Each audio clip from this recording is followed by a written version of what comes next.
Buenas noches. En este ejercicio vamos a empezar con ejercicio de circuitos con diodos, donde como a modo de ejemplo ustedes pueden resolver los demás.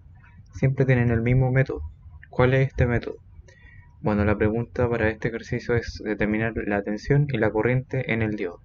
Bueno, dicen los diodos porque son hartos circuitos, pero en este primer ejemplo tenemos este diodo que está en el mismo sentido de la corriente que aplica la tensión aquí, la fuente, que en este caso es una batería, y también como dato adicional nos dicen el voltaje Zener, que en este caso no nos interesa. Recordemos que el diodo Zener es la zona donde trabaja el diodo cuando está en sentido inverso, y él es el máximo voltaje a la cual es constante. ¿Ya?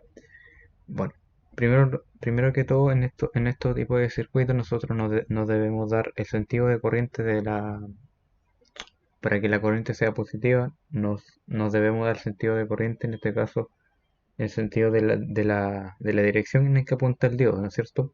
Dijimos que en esta parte del diodo, aquí se encuentra el ánodo y por este lado se encuentra el cátodo. Por lo tanto, la corriente siempre va de ánodo a cátodo para que el voltaje sea, en este caso, positivo.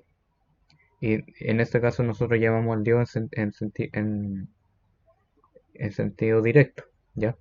Y aquí tenemos la resistencia en serie con la batería. También, también como dato nos da la corriente de saturación, que es 10 microamperes. Y lo primero que debemos hacer como primer paso es la corriente máxima. Debemos calcular la corriente máxima, que en este caso va a ser el voltaje de la fuente, que es 30 volts, dividido la corriente que está aquí, que es la resistencia de entrada, que es 10 kilos, y lo dividimos y nos va a dar 3 miliamperes como corriente máxima. Luego, ya sabemos la corriente máxima, entonces calculamos la caída de tensión. En este caso nosotros deseamos saber el voltaje ánodo-cátodo, por lo tanto hacemos ley de voltaje Kirchhoff, menos 30 más la caída de tensión acá y más el voltaje ánodo-cátodo es igual a 0, por ley de voltaje de Kirchhoff. Entonces despejamos el voltaje ánodo-cátodo, que es el voltaje del diodo, y también esta ecuación le llamamos ecuación de asterisco.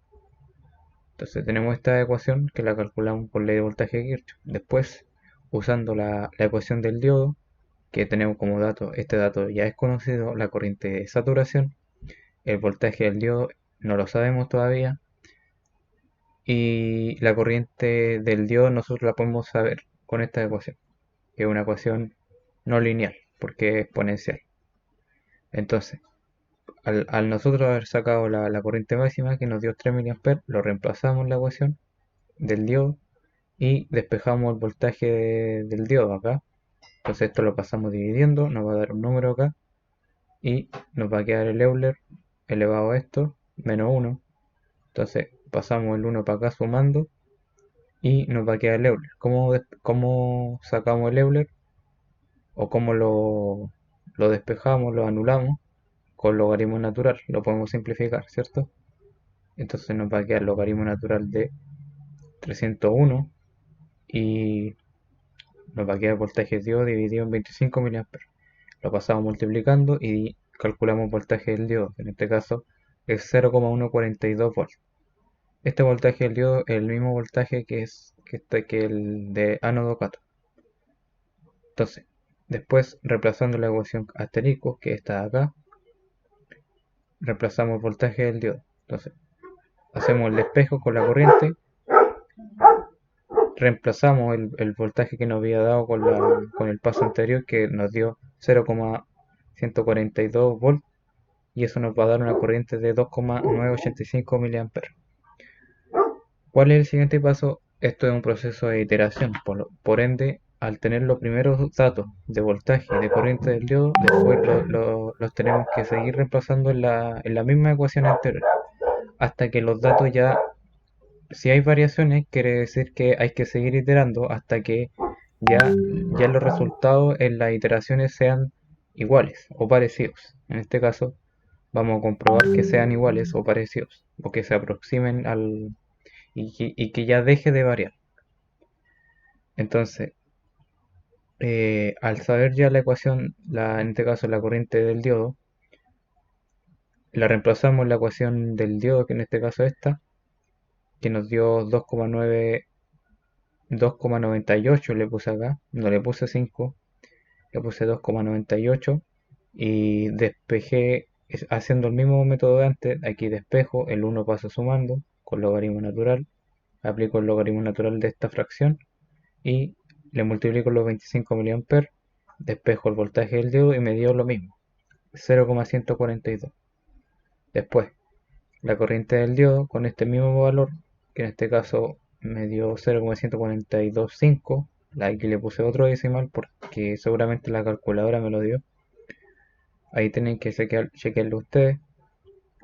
Calculo la corriente y me dio aproximadamente 2,986, que varía en una milésima. Entonces, debido a que yo puse que debido a que por el método de iteración es constante la tensión y la corriente en el diodo, entonces nos va a dar finalmente 0,142 volts y 2,986 miliamperes, que fueron los valores finales que me dio de la segunda iteración.